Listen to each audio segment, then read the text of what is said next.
ദൈവനാമത്തിന് മഹത്വമുണ്ടാകട്ടെ. യേശുവിൽ സ്നേഹമുള്ളവരെ, മർക്കോസിന്റെ സുവിശേഷം 9-ാം അധ്യായം 14 മുതൽ 29 വരെയുള്ള വാക്യങ്ങൾ. പിശാചുബാധിതനായ ബാലനെ സുഖപ്പെടുത്തുന്ന ഈശോ. ഹല്ലേലൂയ.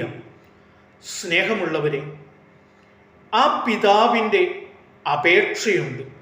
അവിശ്വാസം പരിഹരിച്ച് എൻ്റെ വിശ്വാസത്തെ വർദ്ധിപ്പിക്കണമേ എന്നുള്ള സഹായത്തിനു വേണ്ടിയുള്ള ആ നിലവിളി. സ്നേഹമുള്ളവരെ, അതും ഒരു തരം പ്രാർത്ഥനയാണ്.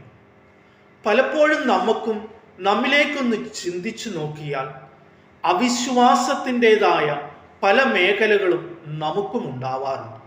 അപ്പോഴൊക്കെ ഈ പിതാവിനെ പോലെ ഞങ്ങളുടെ വിശ്വാസം വർദ്ധിപ്പിക്കണമേ എന്ന് നമുക്ക് പ്രാർത്ഥിക്കുവാൻ സാധിക്കണം. രണ്ടാമതായി നാം കാണുന്നത്, ആ പിശാചിനെ ബഹിഷ്കരിക്കുവാനായിട്ട് ശിഷ്യന്മാർക്ക് സാധിച്ചില്ല.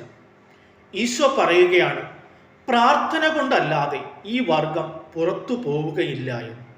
സ്നേഹമുള്ളവരെ, നമ്മിൽ ആഴമായിട്ടുള്ള പാപത്തിൻ്റെ, തിന്മയുടെ വേരിനെ എടുത്തുമാറ്റി പശ്ചാത്താപത്തോടുകൂടി, അനുതാപത്തോടുകൂടി, പ്രായശ്ചിത്തത്തോടുകൂടി നമുക്ക് ദൈവസന്നിധിയിൽ വിശുദ്ധിയുള്ളവരായി ജീവിക്കുവാനായിട്ട് സാധിക്കണം.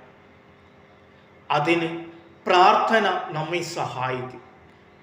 ഏകാഗ്രമായ പ്രാർത്ഥനയോടുകൂടി ഈ നോമ്പ് കാലത്തിൽ നമുക്ക് വിശുദ്ധിയിൽ ജീവിക്കുവാനുള്ള കൃപയ്ക്ക് വേണ്ടി പ്രാർത്ഥിക്കുകയും ചെയ്യാം.